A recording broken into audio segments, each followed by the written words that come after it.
So as you'll know, everything we do is biblically based, and we love to know that we're following the example of Jesus. And so even with life stages, what I loved to learn from Dave, and he'll share more about it, so um, I don't want to get into too much of that now, but is that Jesus' ministry also had um, clear life stages that you can learn from. And so I've taken two pieces of scripture that's more or less from the start and more towards a different life stage as well. So let's read that quickly and um, yeah, get into the right mindset.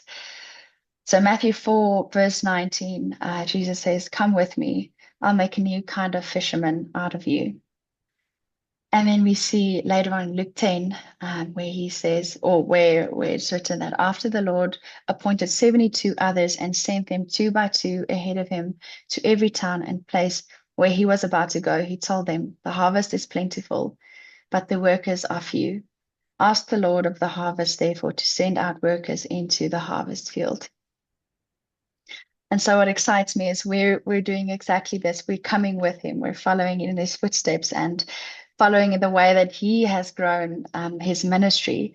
And so, Dave, it's wonderful to have you here specifically today, and the way that you've spent your 30 years of learning more about organizational life stages and theory, that it's based on Jesus' example.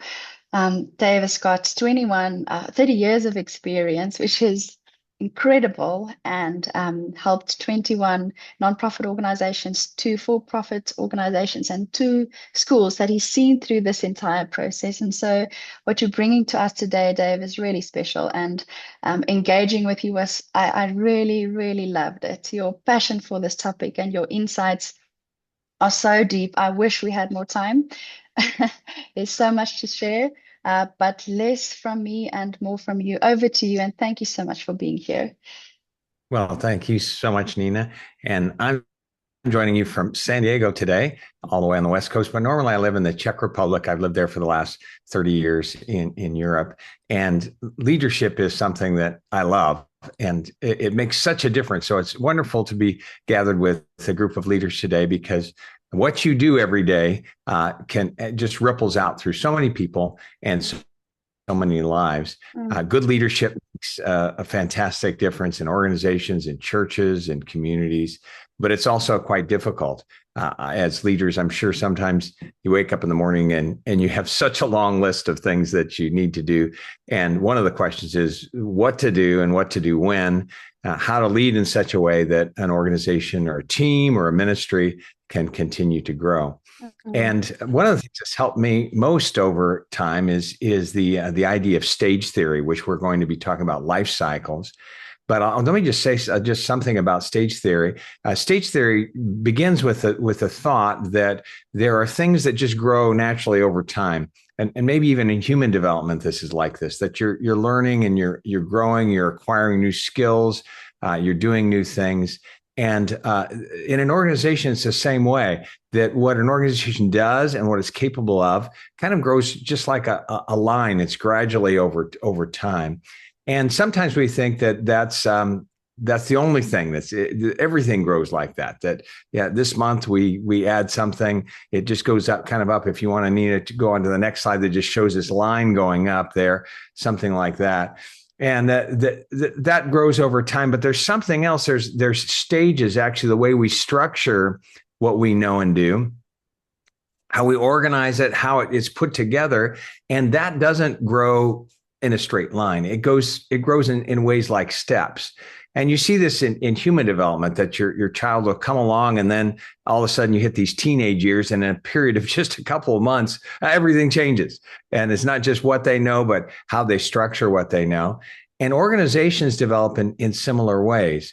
It's maybe you could think of it like a car. You're driving a car, and not an automatic, a manual shift where you have to put in the clutch, and you put it in first gear, and first gear works perfectly for you to get to about 20 kilometers an hour, but then it stops working so well. And your speed tops out and you're unable to go any faster. In fact, if you press down harder, your engine starts to whine, the car starts to shake. And the same thing that worked for first gear for 0 to 20 kilometers doesn't work anymore. And what you have to actually do is you have to push in the clutch. So you have to disengage and then re-engage all of the energy of the engine into the car in a different way. And it's the same energy, but it's engaged in a different way. And then you've got your second gear and you come up to maybe 40 kilometers an hour, 45. And then the same thing starts happening again. The activity or the way of working, the engagement worked so well between 20 and 40 kilometers. And then the car starts to shake and the engine starts to whine. And actually, if you're driving a manual shift, you sensing when that transition needs to take place and moving through that transition correctly is important for you to get all the way up to 100 kilometers an hour, 110 kilometers an hour, because you won't get there in first gear. And organizations develop in similar ways that there are transition spots.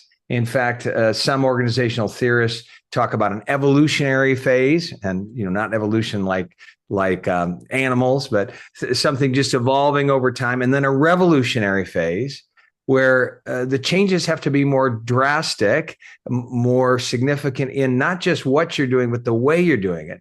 And that revolutionary phase then opens up for another stage of growth. So this is just kind of the background on stage theory.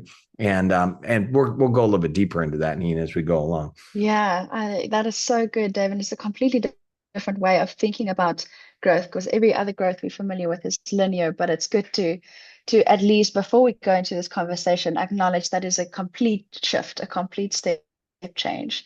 So what I loved about the brainstorm session stuff that you shared is that you've actually discovered more about life stages through Jesus' example, and how he's done his ministry. Could you share about this model that you've been working with, and also other models that you've worked on?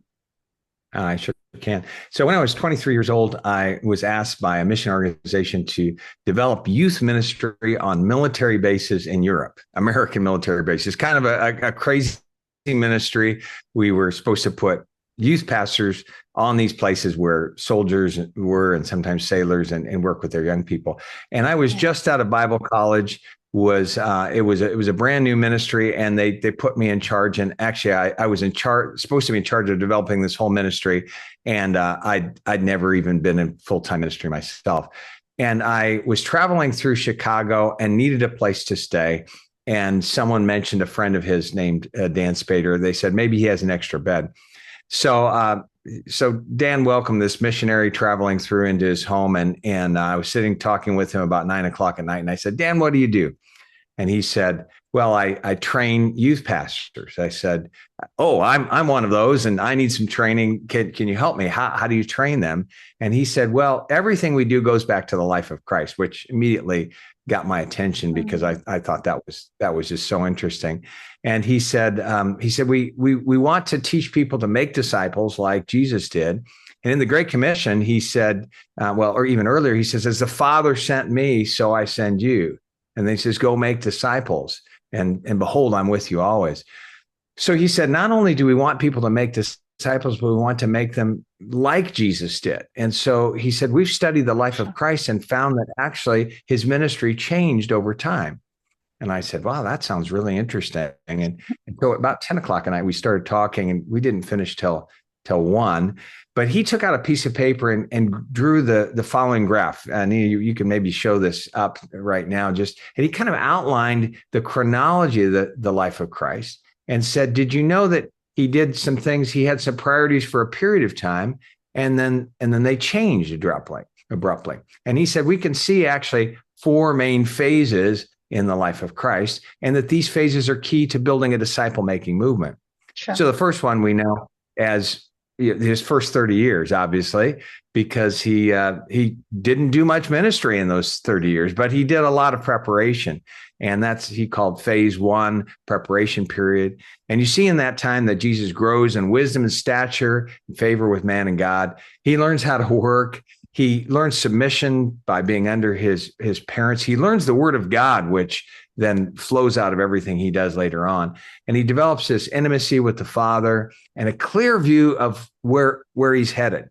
Because we know when he gets into ministry, John the Baptist says, "Behold the Lamb of God who takes away the sins of the world." Even when he's in the temple at 12 years old, he says, "Didn't you know I'd be about my Father's business?" So you have this clarity that comes into his life with his call, this character. In fact, we talk about character, call, and empowerment as being three priorities of this preparation period. And then something happens. He's baptized. That starts phase 2. And at the baptism, all of a sudden, everything changes and he engages in ministry. But what we don't realize when we look at the text is how long this second phase lasted. Because if you look in John or Mark or some of the other Gospels, you won't see many verses, but you'll find at least 2 feasts. And so we know that this second phase lasted 18 to 21 months in the life of Christ. But there's only 2 recorded miracles. And you find that he spends a lot of time in homes with small groups of people. He's building a foundation. So he could have attracted crowds immediately, obviously, because he knew how to do that. But you remember even his brother says, "You need to go down to Jerusalem." And he says, "My time hasn't come." Mm-hmm. So he had this sense of timing that, first of all, he had to develop a foundation for his ministry. So we talk about things like relationships, building a core group. How do you build an environment that's healthy, an environment of love, where you have the Word of God, the Holy Spirit, all those different things. And that's that phase 2, kind of building a foundation, making sure that it's not about growing it big. It's about making sure that it's healthy and that there's a core and that we really know what we're trying to do. And then there's a break point between phase 2 and phase 3. The break point between phase 1 and 2 is the baptism. The break point between phase 2 and 3 is the call of the first 4 disciples, and then Matthew. So it really becomes the first 5. And he changed. He says, "Follow me and I'll make you fishers of men." Before that, he just said, "Follow me." And you find him pulling a small group close and beginning to equip them. That's that phase 3, the ministry training or equipping phase. And then phase 4 starts not long after that. So that's why you see a dotted line. And really these 2 phases are kind of a double phase. We put them as separate because it's separate activities. But what he does is he pulls in a small group of people and then he pushes out an expansion. And you see him talking with the 4, talking with the 5, and with his core team, pulling them away. And then you see an explosion of miracles. You see large crowds gathered. You see large teaching. And so there's this kind of pull in, push out, pull in to equip his team, push out to expand the ministry. And this happens with phase 3 and phase 4 that lasts about 6 to 9 months. And then there's another break point when he hits into phase 5, where he appoints some of his disciples, not all of them, as apostles. And now we're entering to leadership multiplication, because rather than just workers, which they'd been before, they're going to be entrusted with the ministry. He's beginning to multiply leaders and then entrust portions of it to them. And so after he appoints them, then he sends them 2 by 2, the sending of the 12. Then he pulls them back together, and then he sends the 72. And during this phase, it actually says that Jesus is not baptizing anyone, just his disciples are. And you see him entrusting portions of the ministry to his disciples and building into them the leadership capacity to handle it on his own. And then that dotted line is he leaves, and this movement begins where it really begins to multiply. And that would maybe be, that continues on. He's not there, but the impact continues. And so he said this, you need to realize that these spots are actually shifts, like when you're shifting gears in a car, and your priorities change during that time. And you need to understand when they come and be able to change that priority. Like when Jesus stayed back and prayed and his disciples went and did all the work. Well, that's different than in the beginning where he's doing everything and where he really doesn't have a team. Now, one of the things that was interesting for me was I learned this from Dan and began to apply it. It made such a difference in my ministry. And then later on found that there were some theorists that worked on stage theory for nonprofit organizations.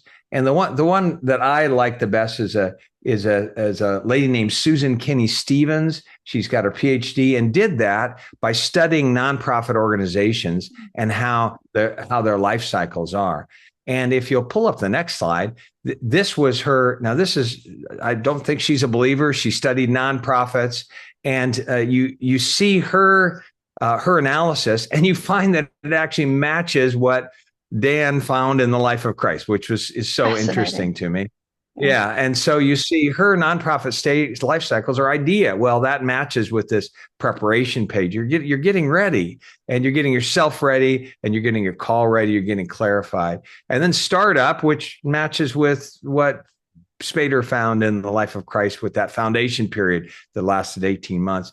And then a period of growth, which is this double phase that Dan found in the life of Christ, which pull in, push out, equip, and expand.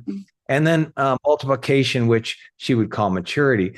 Now, one of the things she did that was interesting was she recognized that the maturity stage actually needs constant revitalization. So you have to regenerate and reinvent, which actually we find even in the life of Christ, where he sends out 12 and then 72, and then we have the 120, and then you see they're all in Jerusalem, and then they get sent. You see this regeneration of kind of innovation, and that happens. Actually, we talk about in the maturity phase something called rest, which is the activity there is restructure and trust, support and train. You have to actually change the structure of the organization and trust the work to other people, and then support and train them to keep this cycle of maturity.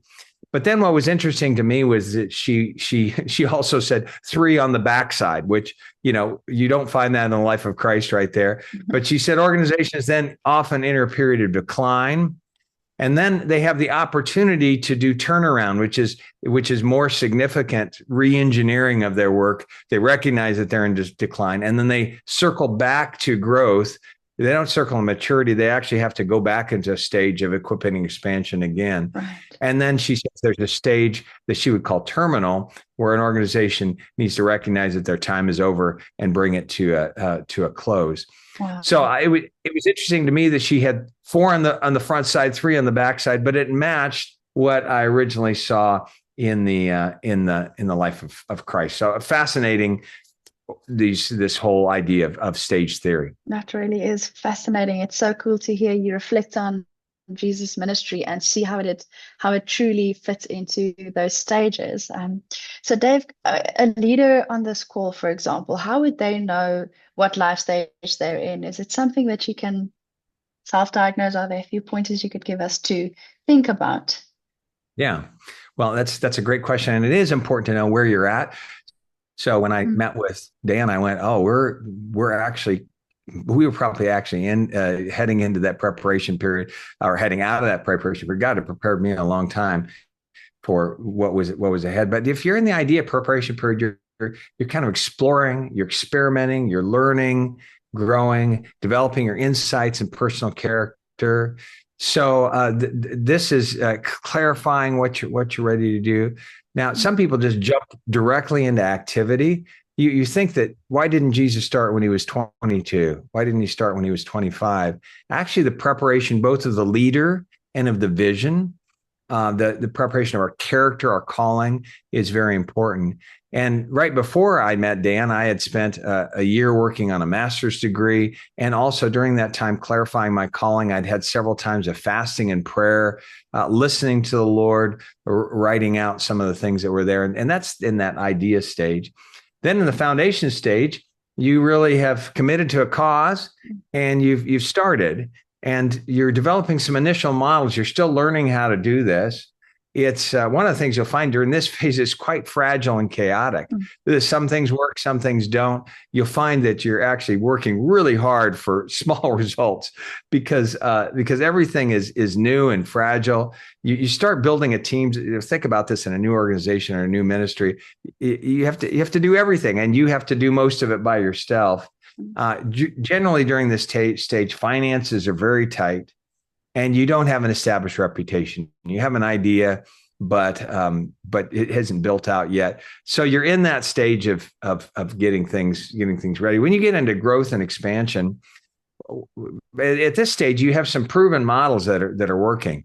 You basically what you're doing is working, and the question is how how can you grow it?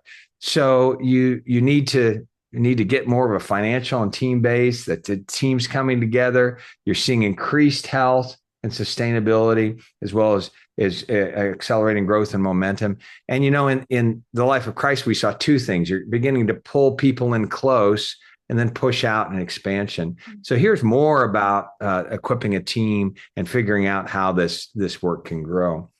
In maturity or leadership multiplication, your organization is developing or attracting leaders who can take key regions or organizational specialties or areas of ministry.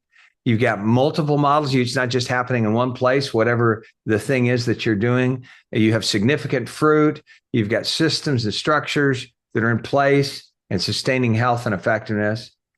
At the same time, it's so important here that you continue to innovate and renew through cycles of restructuring and leadership growth. So it does need cycles here, and we'll talk about this a little bit later on. The maturity stage is not static. You have ongoing cycles of restructuring and trusting, supporting, and training, and then having to do that again, because even in this maturity stage, you'll top out. The car will start to shake again, and then you need to go through that innovation cycle again.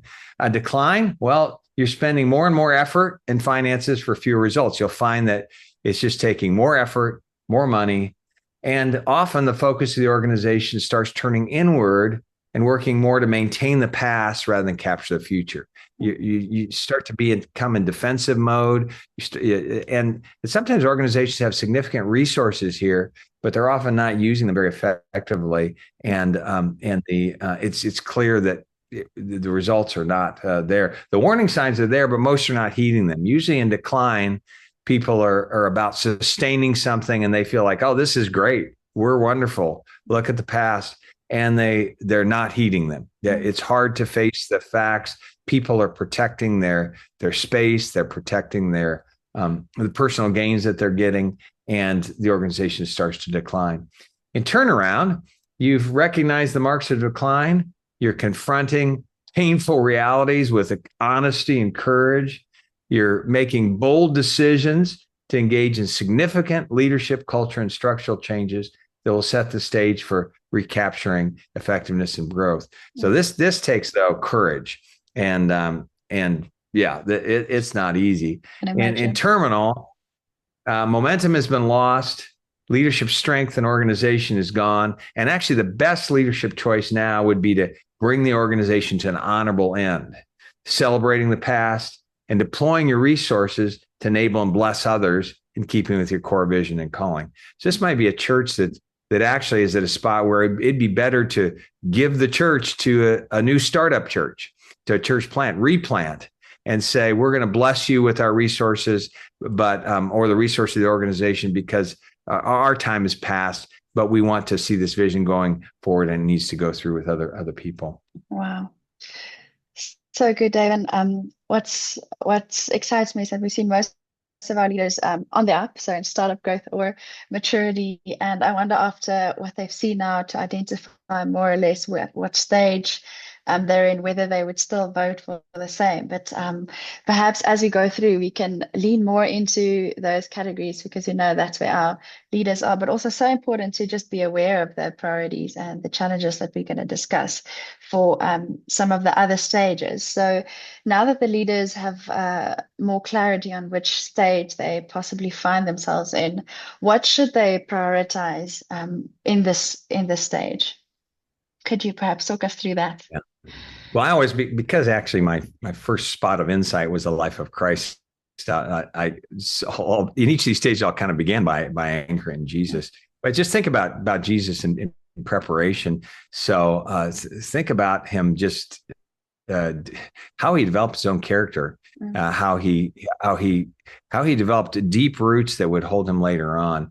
And in this preparation phase, it's really important to to focus on building those foundations. There's a time in prayer, discerning, learning from others, going watching others who do similar things that you want to do, being a humble learner rather than an expert, planning. Yeah, one of the things that happened during one of my times away with the Lord of fasting and prayers, actually just waiting on the Lord, God gave me a vision for the next 10 years. And I wrote out what I felt God wanted us to do. And it took us 12 years to accomplish that. But those 10 years really rolled out similar to what he said. In fact, in my paper, I said, how many people do we need to accomplish this vision? And I said, I want to trust God for a staff of 100. And this is when it was just me and my wife.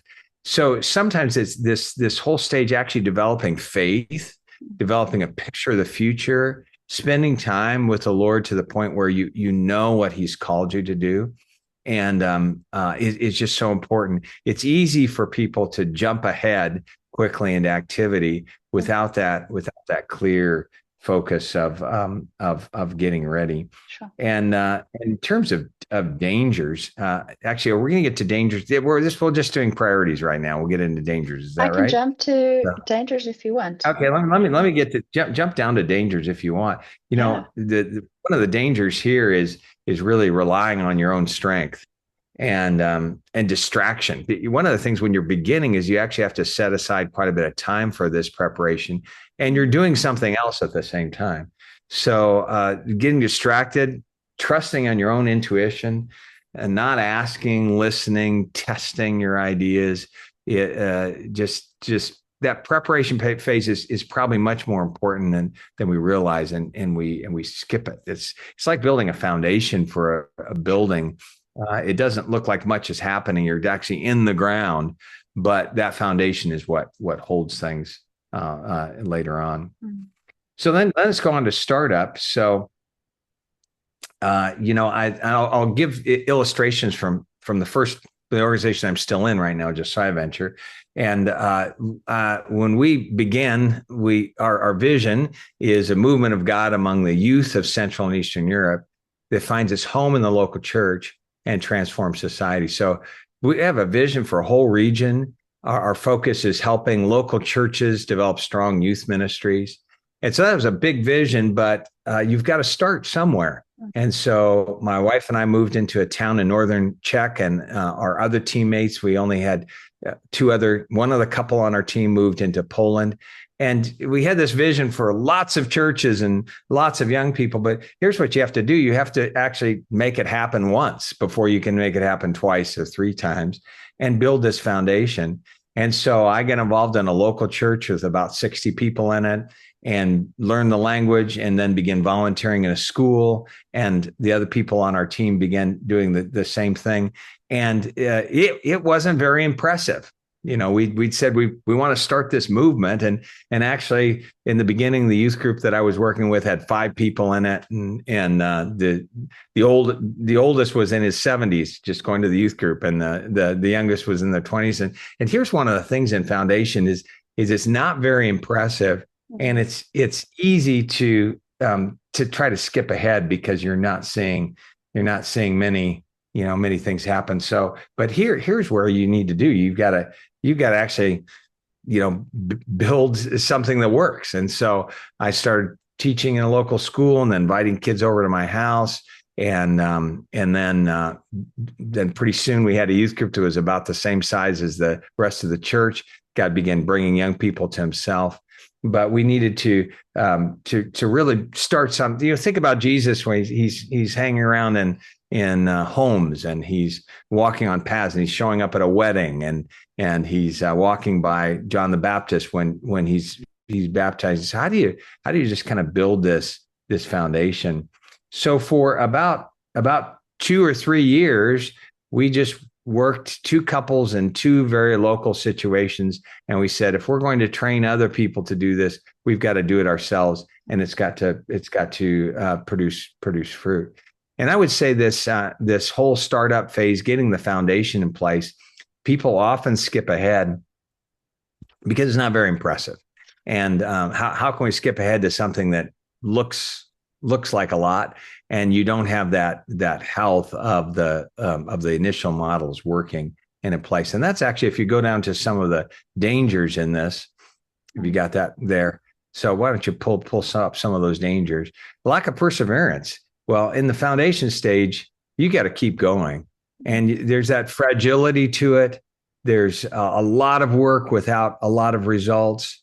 And the other thing that often happens is there's a lack of resources. That fragile early stage is very resource intensive. And some people overreach. Sometimes in this phase, you have to have another source of income. You're working another job, or you have to make really sure that you don't overextend your financial resources, because you often don't have very much. And the other thing is there will just be significant setbacks. So as we begin into this, you can't anticipate the things that won't work, and the attacks and the hard things that you didn't anticipate. And sometimes in those setbacks, it'll set you back too far and actually destroy what you're doing. So you have to be prepared for setbacks. You have to be prepared that it's not going to develop in a straight line. You have to keep going, stand firm in faith, and make sure that you know what God's called you to do and why.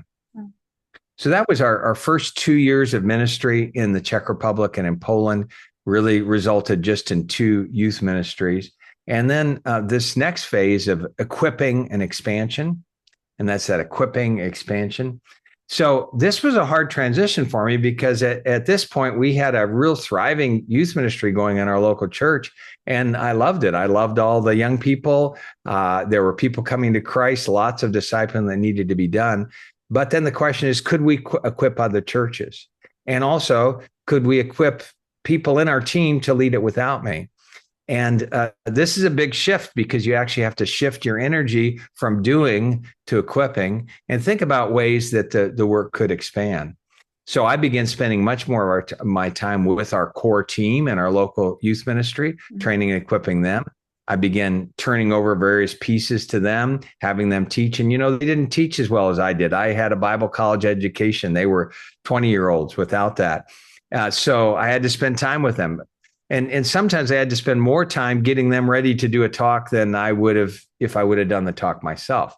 But you have to see that, well, down the road in 3 months or 4 months, they'll be able to do it without me. Yeah. And then the other thing we began doing is we began equipping churches around us. So initially 5 churches around us, we began equipping them. So that was that pull in and then push out. How do we push out an expansion?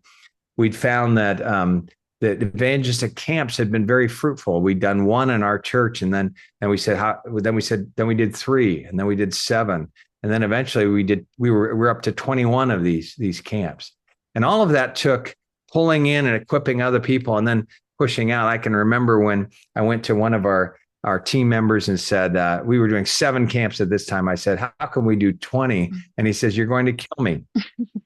You're going to kill my marriage. You're going to kill my health. And I said, no, there's a way to do this where actually you'll be more healthy. Sure. It's that gear shift. You feel the car shaking and the engine winding up, and you actually have to put in the clutch and apply your energy in a different way. I said, figure out how you can be more healthy and more rested and do 3 times as much. Wow.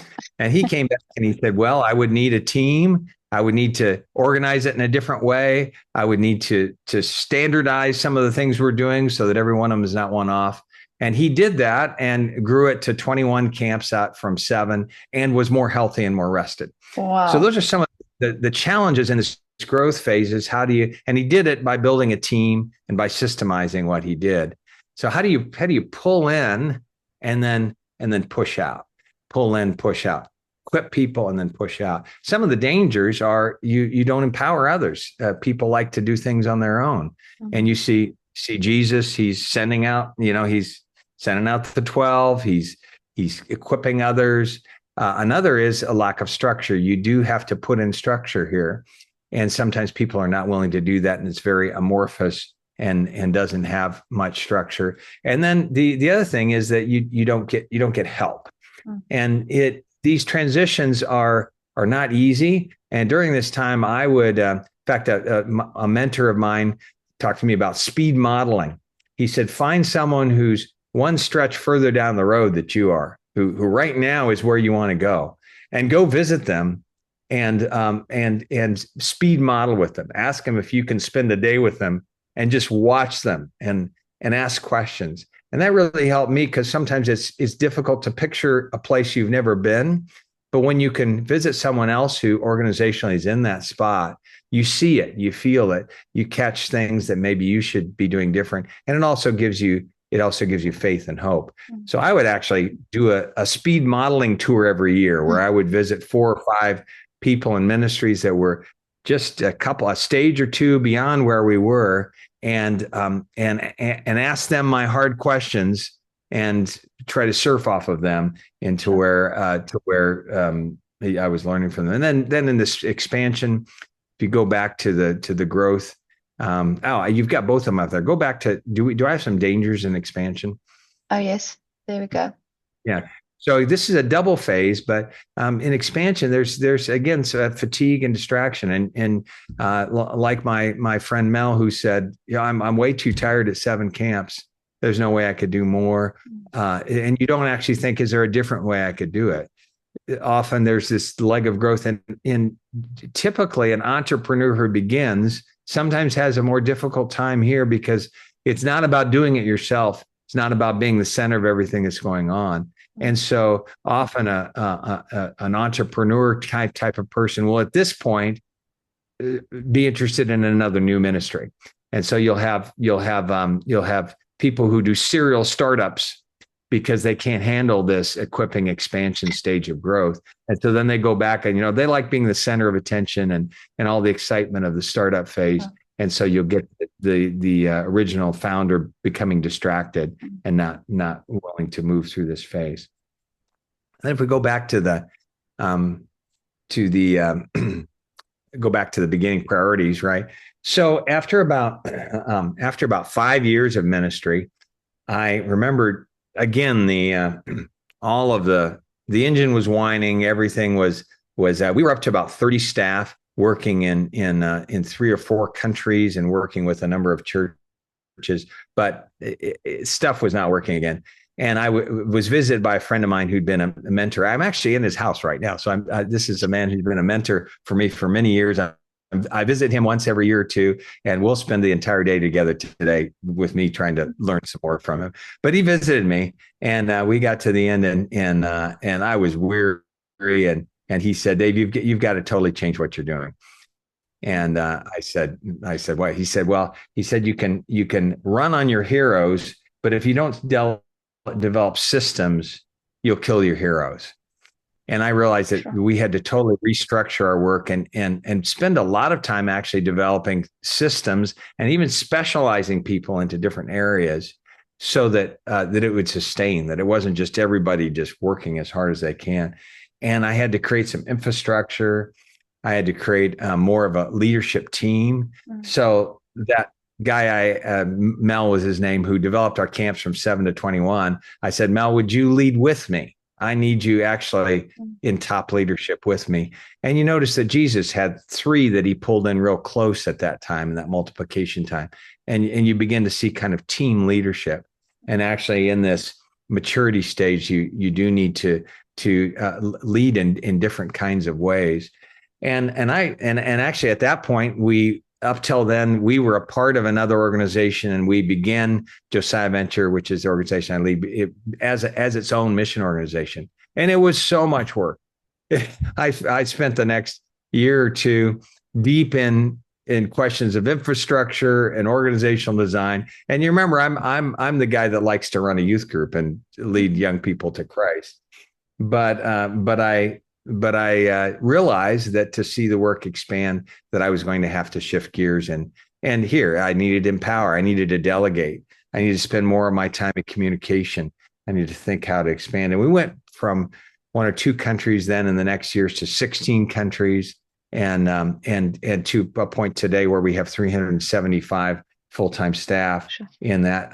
But there's, this stage is hard too. There's that constant re-engineering. Yeah. And if you go down to the dangers, here's some of the dangers. When you get in here, actually pride is a danger, because things start working, things start growing, and you can feel like it's yours. And Wow, pride goes before a fall, right? Let him who thinks he stands take heed lest he fall. Also, complacency, because things are running at this stage, and you don't realize that you could continue to grow and flourish, and there can be a protecting of the past. And also, when things go wrong, an organization team is bigger, and it's easy for people to always say, "Well, that's that problem," or "That's that person." Instead of people in the beginning, everyone just takes a lot of personal responsibility. In the maturity phase, it's easy for work to become siloed and for people to be protecting their portion of it and just starting to blame others. And I would say that there are, in this maturity phase, there are those cycles of renewal. And my first cycle of renewal was I actually was leading a national ministry and also an international ministry, and I had to turn over the leadership of the Czech Republic to someone I'd trained. Well, I loved doing that. I loved leading that team. It was hard to do that. And then there was this group of leaders that represented all the countries, and I led them. Yeah, they were my group, and then I had to turn that over to someone else. Sure. And one of the things interesting in this multiplication phase is when Jesus reaches this phase, he actually begins talking a lot about death. And he says, if anyone would come after me, he must take up his cross and follow me. And he says, unless a grain of wheat fall to the ground and die, it remains alone. But one of the principles of multiplication is there's no multiplication without death. Sure. You actually have to die to multiply. The seed has to die to create more. And I think in leadership, one of the toughest things is the death that produces life, where you actually have to stop doing things that you enjoy and that you're good at in order to enable others to do them and to open space for the organization and the work to grow. And I would say that it's just been tough every time. So I'm in another one of those renewal cycles right now.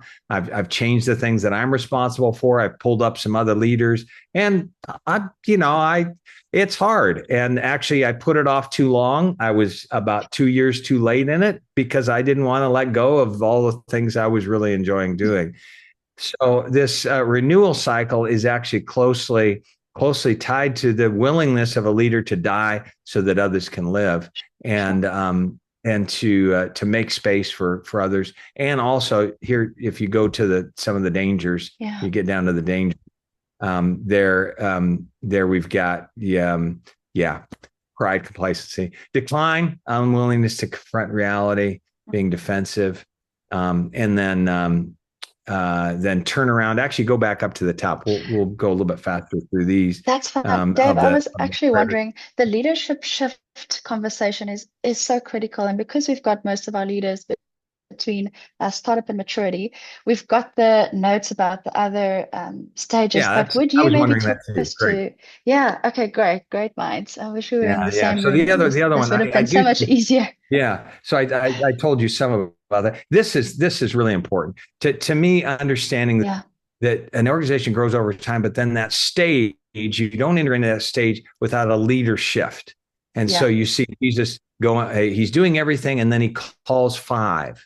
And he pulls them in close, pushes out.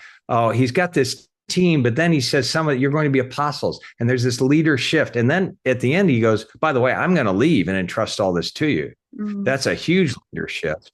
And making those leader shifts for me is one of the most important pieces. And as I lead and coach others, it's one thing that they often miss and are not able to do. So here's the leadership. Going from current activities to waiting on God's space to think and ask and pray.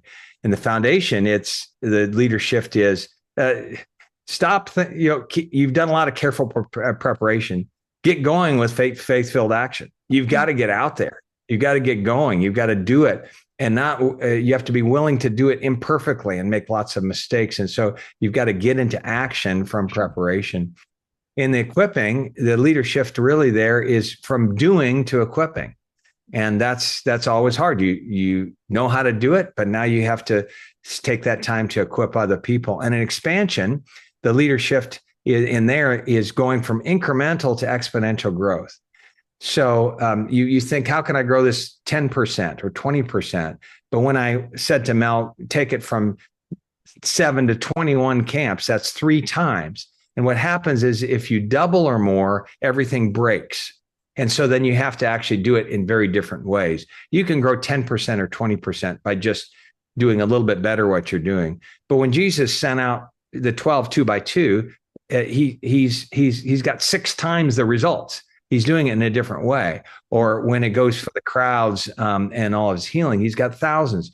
So how do you think from incremental to exponential growth? And Sure. when you start thinking exponentially, everything breaks, and you have to say, how can we do it in a different way so that it doesn't? So often with our leaders, I'll say, what would it take to double your ministry? And they say they can't. And it's right. It can't without some significant changes.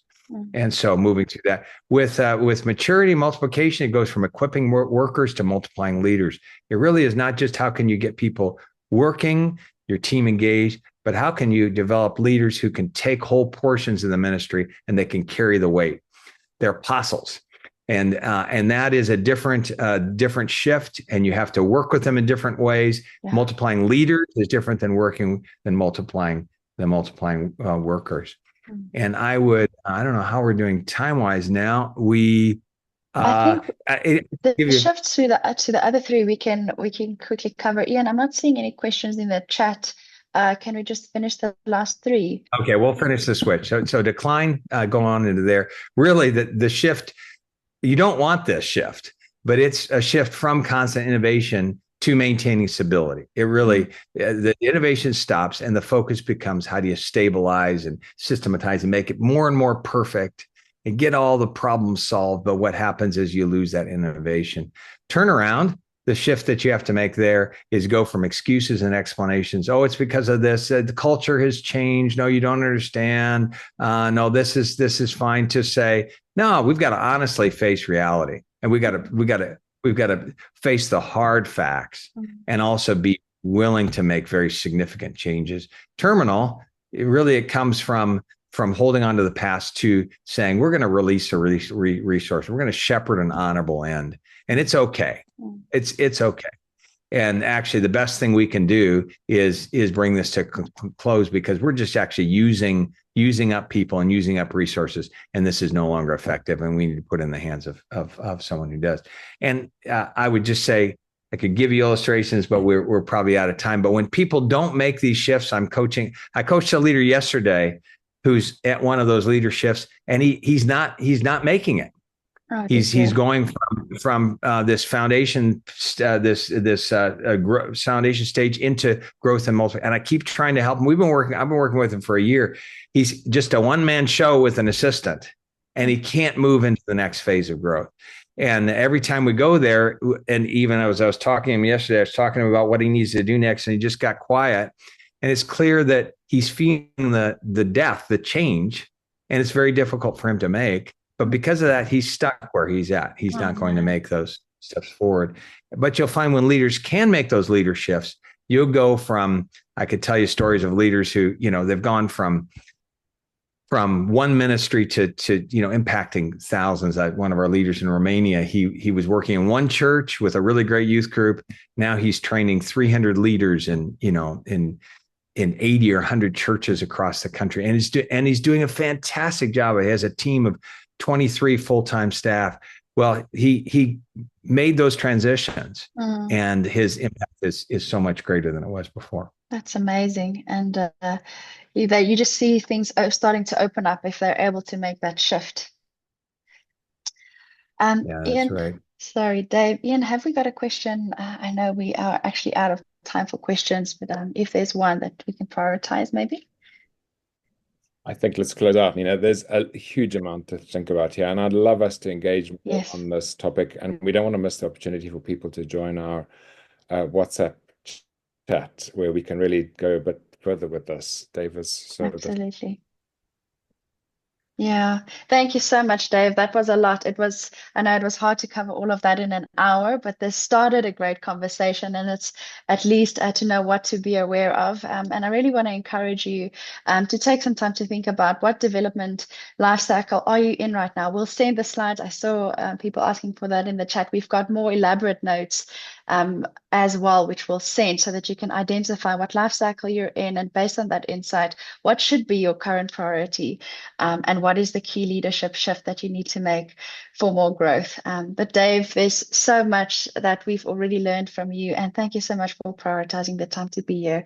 It was fantastic. Ian, take us away. Dave, thank you. Really rich to have this time with you. And we're just going to finish up a couple of minutes. First of all, we'd love to get some feedback from you. So how have you found this session? This helps us grow and help us think about how to improve what we're doing. So we're going to launch a poll, and there are 4 questions there. Please make sure you scroll down, answer all those questions. This is really important for us just to get a sense of how these are serving you, and reach out with emails and keep in touch with us. We love to learn and grow with you. So thank you. And then just maybe as you think about what are you going to take away from this, there's been a huge amount, right? But just think about the one thing. Nina's going to put up an aha slide.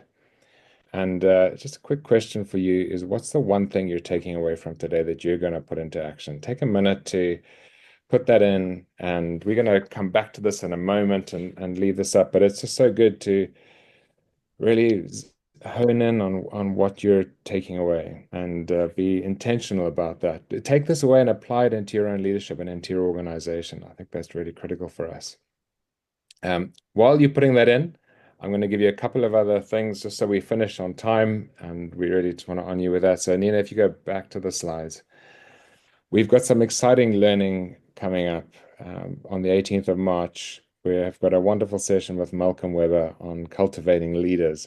How important that is. If you're in that maturity stage, it's about multiplication and about how to cultivate leaders to continue and sustain the growth of the organization. So join us for that. We're excited to link up with Malcolm and for his wisdom and insights. And then 24th of April, we're with Redina Colonetti.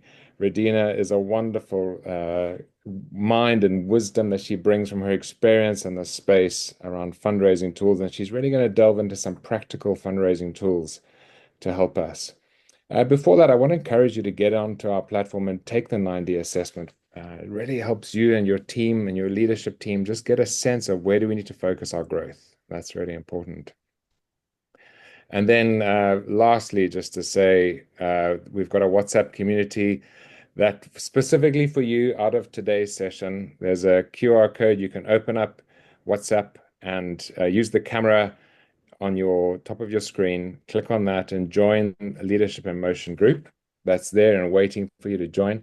We are going to post lots of exciting resources and tools and feedback from this session and continuing the learning around life stages.